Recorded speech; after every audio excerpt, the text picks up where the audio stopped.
Hello everyone, welcome you all in my new video. तो आज की वीडियो में हम लोग कंटिन्यू करेंगे हमारे क्लास 8 साइंस का चैप्टर 13 था लाइट, उसका क्वेश्चन आंसर्स को। तो हमने पिछली वीडियोस में क्वेश्चन नंबर 13 तक कंप्लीट कर लिया था। आज हम लोग क्वेश्चन नंबर 14 से कंटिन्यू करेंगे। तो क्वेश्चन नंबर 14 क्या कहता है, two mirrors meet at right angles, यानी कि ये दो मिरर्स हैं, दो मिरर्स राइट एंगल्स फॉर्म करते हैं जब वो मिल रहे हैं, यानी कि राइट एंगल बना रहे हैं वो। A ray of light is incident on one end of one at an angle of 30 degree as shown in the figure। यानी कि एक लाइट की जो रे है ना, वो इंसिडेंट करी गई एक मिरर पे जो कि 30 डिग्री फॉर्म करती है नॉर्मल से।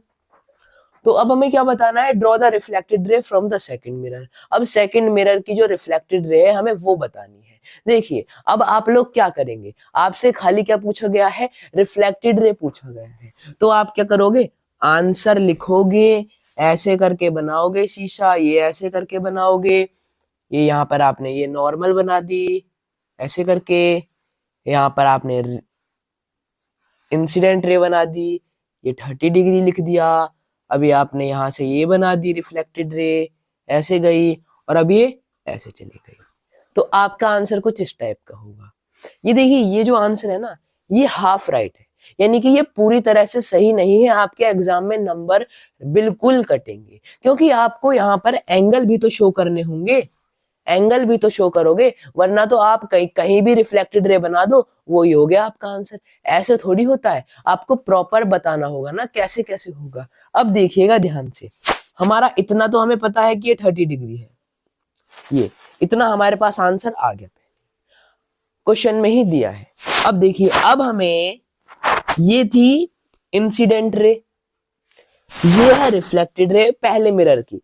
तो हमें क्या निकालना होगा, अब एंगल ऑफ रिफ्लेक्शन निकालना होगा। अब एंगल ऑफ रिफ्लेक्शन क्या हो जाएगा, हमें पता है, हमारा लॉ ऑफ रिफ्लेक्शन कहता है पहला वाला कि angle of incidence is always equal to angle of reflection. तो अगर एंगल ऑफ इंसिडेंस 30 डिग्री है तो एंगल ऑफ रिफ्लेक्शन भी कितना हो जाएगा, 30 डिग्री हो जाएगा। भाई क्या बात है, बहुत बढ़िया। अब देखिए, अब हमें क्या चाहिए, अब हमें चाहिए किसके बीच का एंगल चाहिए, अब हमें रिफ्लेक्टेड रे और मिरर के बीच का एंगल चाहिए, यानी कि सरफेस और रिफ्लेक्टेड रे के बीच में जो एंगल है, अब हमें वो निकालना है। कैसे निकालेंगे, देखिए अगर हम इस कंडीशन को ले, कुछ इस टाइप की है, ये नॉर्मल है हमारी, ये हमारी नॉर्मल है, और ये हमारा मिरर है।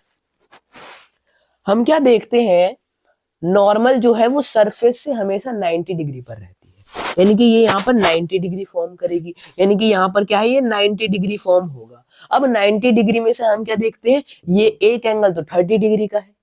तो हमें क्या करना होगा इस वाले एंगल को निकालने के लिए, 90 डिग्री, ये 90 degree minus 30 degree equals to 60 degree. तो ये वाला एंगल कितने डिग्री का हो गया, 60 डिग्री का हो गया। अब अगर हम इस पूरे एंगल को निकालें तो 60 प्लस 30 यानी कि 90 डिग्री हो गया। ठीक है, तो हमारा रिफ्लेक्टेड रे और सरफेस के बीच का एंगल कितना आया, 30 डिग्री का आया, सॉरी 60 डिग्री का आया। ठीक है जी, अब आगे बढ़ते हैं।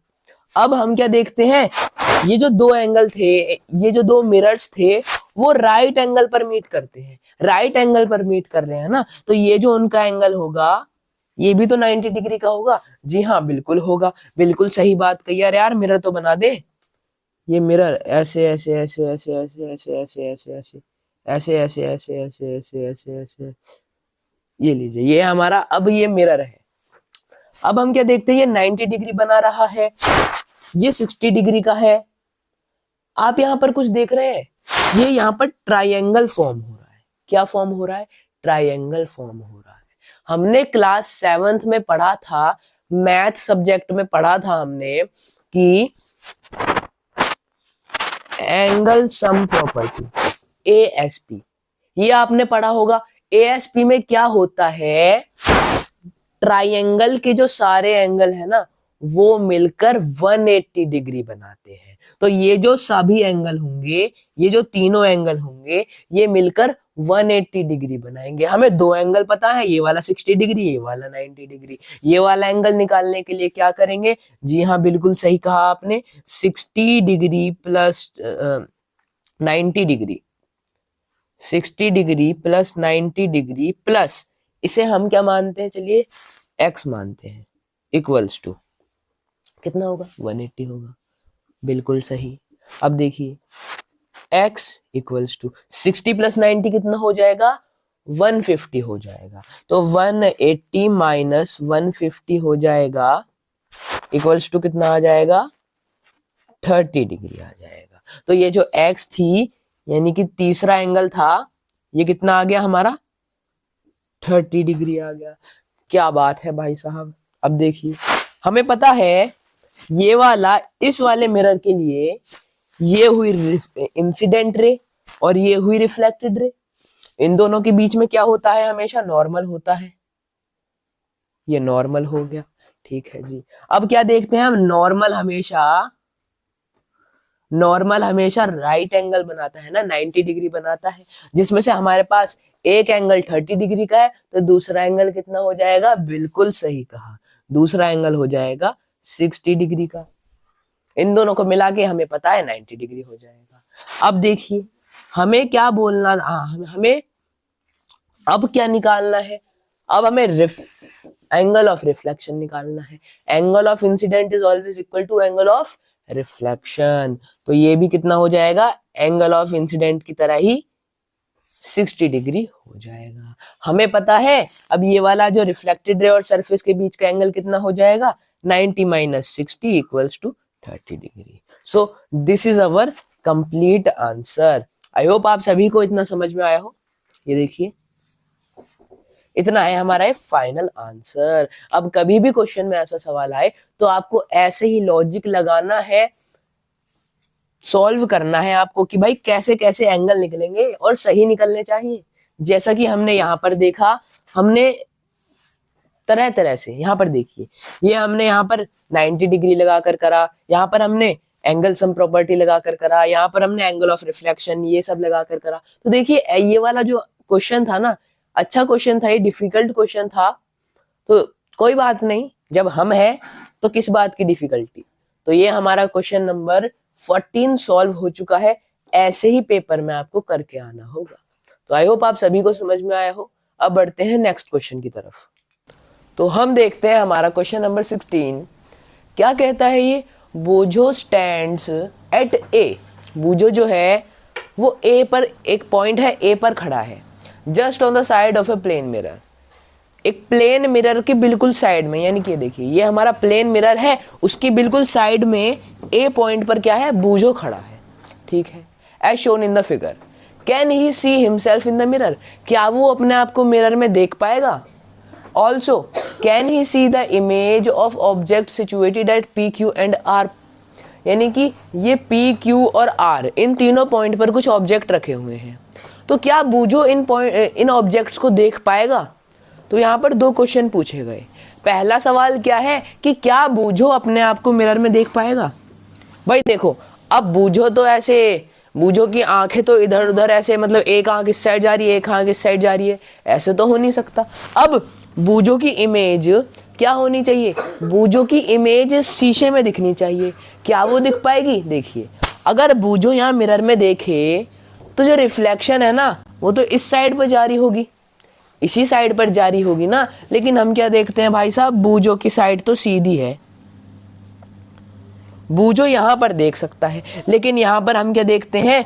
यहां तक बोझो, यहां पर बोझो शीशा ही नहीं है भाई, तो बोझो की इमेज कहां से दिख पाएगी? तो यहां पर हमारा ऐसा कर देते हैं, तो ये जो बोझो है ना, इसकी जो साइड है वो सीधी गई, लेकिन यहाँ पर तो मिरर था ही नहीं, मिरर तो छोटा पड़ गया, तो बोझो की इमेज भी मिरर में नहीं आई।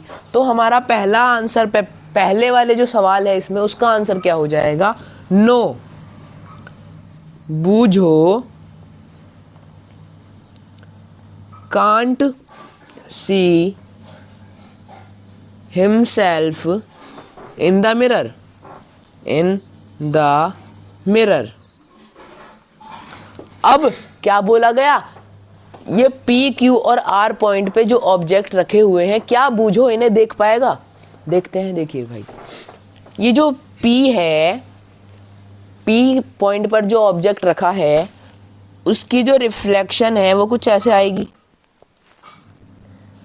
जो उसकी इंसिडेंट रे होगी वो कुछ ऐसे आएगी बूझो के पास, जो बूझो की साइट है। इतना तो आप सभी को पता है। अब भाई ये तो मिरर आ गया, ये मिरर आ गया ना। तो देखिए यहां तक इंसिडेंट होगी लेकिन मिरर की वजह से रिफ्लेक्शन होगी, तो ये जो रे है, ये जो लाइट है, ये रिफ्लेक्ट होकर सीधा पहुंचेगी बूझो के पास। यहां बीच में होती है हमारी क्या, नॉर्मल, जो रिफ्लेक्टेड रे और इंसिडेंट रे के बीच में हमेशा दरार बनाकर रखती है। तो ये देखिए, तो पी पॉइंट का जो रिफ्लेक्शन है वो सीधा गया बूझो की आइज में, सीधा बूझो की आइज में गया। इसका मतलब क्या हुआ कि बूझो ए पॉइंट को देख सकता है। अब अगर हम क्यू को देखें तो क्यू की भी इंसिडेंट ऐसी ही आएगी, क्यू की भी तो ऐसी ही आएगी। ये देखिए ये आई ऐसे।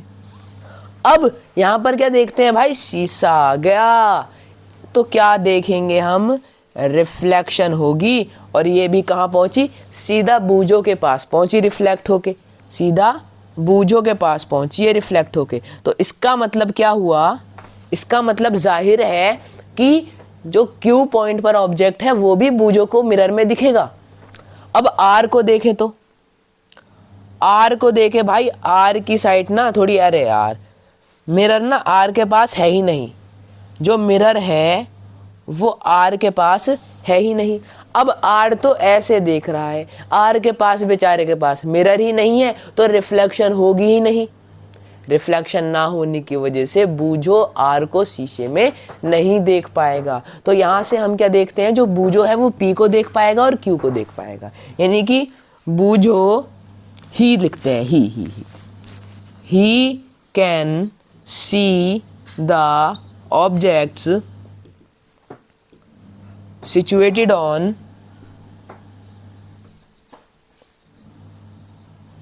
P and Q but not, अरे बंट ही लिख दिया यार, but not on R, यानी कि वो P और Q के ऊपर जो ऑब्जेक्ट हैं उन्हें देख पाएगा लेकिन R को नहीं देख पाएगा। ठीक है, आई होप आप सभी को समझ में आया हो। अब बढ़ते हैं नेक्स्ट क्वेश्चन की तरफ।